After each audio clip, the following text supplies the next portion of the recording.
একটি অপতথ্য বা তথ্যের বিকৃতি পুরো দেশকে অস্থির করে ফেলতে পারে, বিভেদ তৈরি করতে পারে মানুষে মানুষে। তাই প্রতিটি অপতথ্যের বিপরীতে প্রয়োজন সঠিক তথ্য তুলে ধরা।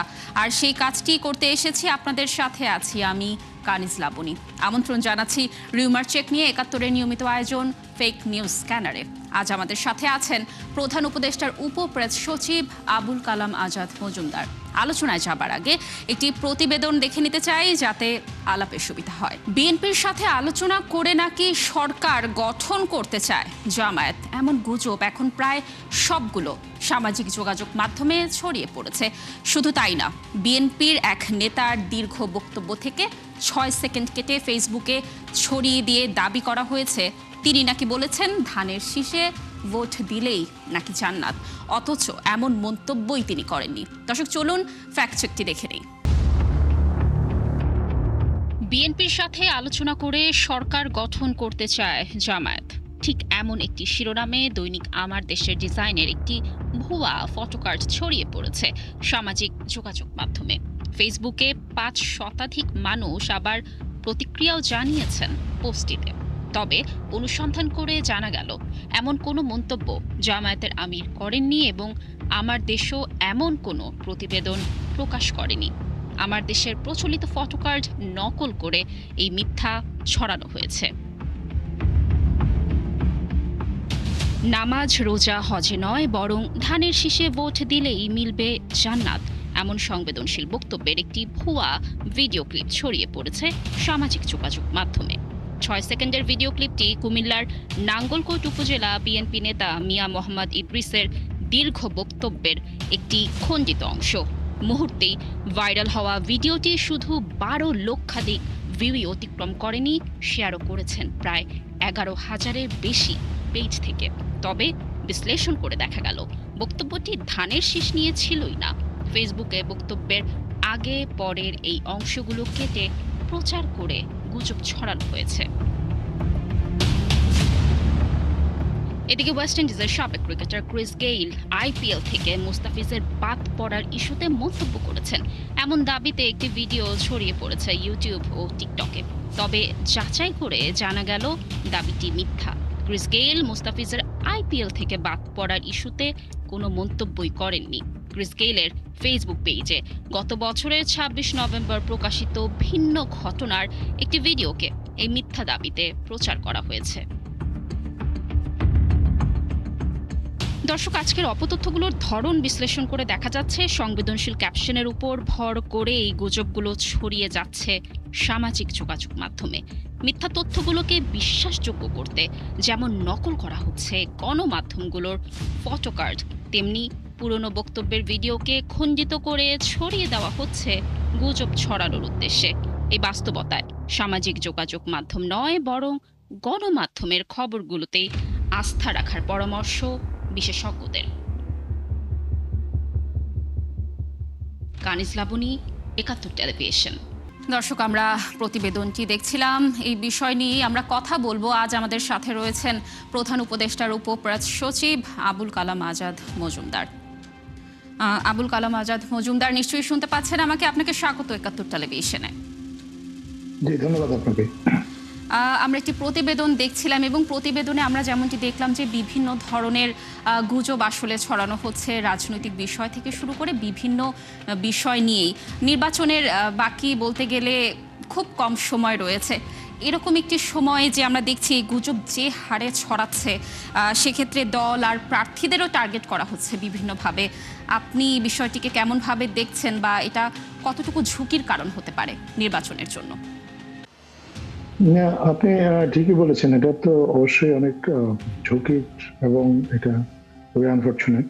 এরকম একটা আমাদের গত ১-১.৫ বছর ধরে আমরা লক্ষ্য করেছি যে আপনার বিভিন্ন রাজনৈতিক দলকে টার্গেট করে, সরকারকে টার্গেট করে নানা ধরনের অপপ্রচার চলছে। তো এটা বোঝাই যাচ্ছিল যে নির্বাচনের আগে এই প্রচারণাগুলো বাড়বে এবং এগুলো যাতে মোকাবেলা করা যায় এই জন্য আসলে অনেকগুলো পদক্ষেপও নেওয়া হয়েছে। কিন্তু একটা জিনিস আপনারা যদি একটু বিশ্লেষণ করে যদি দেখেন, তাহলে এটা অনেকের বুঝতে সুবিধা হবে। আসলে এই অপতথ্যগুলো কারা ছড়াচ্ছে বা কোথা থেকে বেশি ছড়াচ্ছে। আমি আপনাকে রিউমার স্ক্যানার, এটা একটা ফ্যাক্ট চেকিং অর্গানাইজেশন, এদের একটা প্রতিবেদনের রেফারেন্স উল্লেখ করতে চাই। সেখানে বলা হয়েছে যে আপনার 2025 সালে আপনার প্রায় 4195টা ভুয়া তথ্য বা সামাজিক যোগাযোগ মাধ্যম বা মূলধারার গণমাধ্যম বিভিন্ন জায়গাতে ছড়ানো হয়েছে, এবং এইটার সুনির্দিষ্ট বা কিছু টার্গেট ছিল, যেমন সরকার প্রধান প্রফেসর মোহাম্মদ ইউনূস, ওনাকে টার্গেট করা হয়েছে। ওনাকে ঘিরে যে সংবাদগুলো প্রচার করা হয়েছে, এর 91% সংবাদই অ্যাকচুয়ালি নেতিবাচক সংবাদ ওনার বিপক্ষে প্রচার করা হয়েছে। আবার আপনার এখানে তারা একটা পরিসংখ্যান উল্লেখ করেছে, আপনার বিএনপি কে ঘিরে বা বিএনপি কেন্দ্রিক 702টা আপনার সংবাদ প্রচার করা হয়েছে, ভুয়া সংবাদ, যার 93% আসলে বিএনপির বিপক্ষে গিয়েছে। এনসিপি কে ঘিরে আপনার 259টি তথ্য বা ভুয়া তথ্য ছড়ানো হয়েছে, যার আসলে 98% দলটার বিপক্ষে গিয়েছে। একইভাবে জামায়াত ইসলামীকে ঘিরেও প্রায় 579টা তথ্য ছড়ানো হয়েছে, এর মধ্যে 83%ই দলটার বিপক্ষে গিয়েছে। কিন্তু বিপরীত দিকে আপনি যদি আরেকটা ট্রেন্ড দেখেন, আওয়ামী লীগকে ঘিরে 966টা ভুয়া তথ্য সামাজিক যোগাযোগ মাধ্যমে ছিল, যার 93%ই ছিল দলটার পক্ষে। এই তথ্যটা আসলে এই পরিসংখ্যানটা দিয়েছে একটা ইন্ডিপেন্ডেন্ট একটা fact checking organisation, Rumor Scanner. So এরকম একটা যখন পরিস্থিতি থাকে, তখন বোঝাই যায় অ্যাকচুয়ালি কারা এই ভুয়া তথ্যগুলো ছড়াচ্ছে এবং কোথা থেকে ছড়াচ্ছে।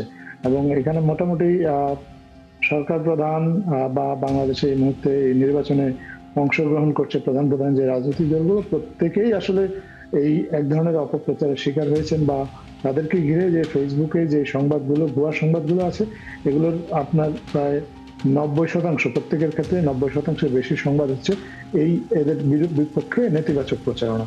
কথা হচ্ছিল যে নির্বাচন কিছুদিন পরে, কিন্তু এরকম একটি আসলে সেন্সিটিভ সময় যেহেতু চলছে, করণীয় আসলে কি? যেহেতু বিভিন্ন ফটোকার্ড ব্যবহার করা হচ্ছে গণমাধ্যমগুলোর, কতগুলো ফটোকার্ড আসলে মামলা দিয়েও বা এড়ানো সম্ভব? সেই ক্ষেত্রে সরকার আসলে কি ধরনের ভূমিকা রাখতে পারে জানাবেন। ধন্যবাদ আপনাকে। সরকার তো আসলে অপতথ্য প্রতিরোধে সরকারের আসলে হাতে সবচেয়ে বড় টুলস যেটা আপনি যদি বলেন, সেটা হচ্ছে তথ্য সরবরাহ করা। সরকারের কাছে যে তথ্যগুলো থাকে, তথ্যের অবাধ প্রবাহটা যদি নিশ্চিত করা যায়, গণমাধ্যমগুলোকে যদি সময় মতো সঠিক তথ্যটা দেওয়া যায়, তাহলে অনেক সময় এই অপতথ্যগুলো আর হালে পানি পায় না। সরকারের দিক থেকে আমরা এই চেষ্টাটা অন্তর্বর্তীকালীন সরকারের শুরু থেকেই করে আসছি।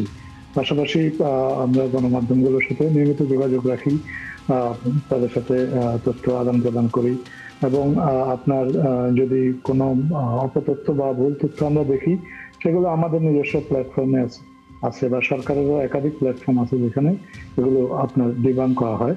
আমরা বেসরকারি প্ল্যাটফর্ম যারা এই ধরনের অপতথ্য ডিবাঙ্ক করে, তারা যখন আমাদের সহযোগিতা চায়, আমরা চেষ্টা করি তাদেরকেও যথাসাধ্য সহযোগিতা করার। তবে এইটা আসলে সরকারের একার কোনো ফাইট না, এটা আসলে আমাদের সমাজের একটা সামগ্রিক একটা লড়াই। আপনি যেমন যিনি ডিজিটাল প্ল্যাটফর্মে ভুল তথ্যটা পাচ্ছেন, তিনি কিন্তু এক ধরনের প্রতারিত হচ্ছেন। তো আমরা নিজেরা যখন কি করি, আমরা যখন কোনো বিষয়ে জানি যে আমার প্রতারিত হওয়ার আশঙ্কা থাকে, তখন আমরা কিন্তু নিজেরাই আসলে যাচাই বাছাইটা করি। তো যারা নিউজ কনজিউম করেন সামাজিক যোগাযোগ মাধ্যমে, ওনাদেরও একটা সাবধান হওয়ার ব্যাপার আছে।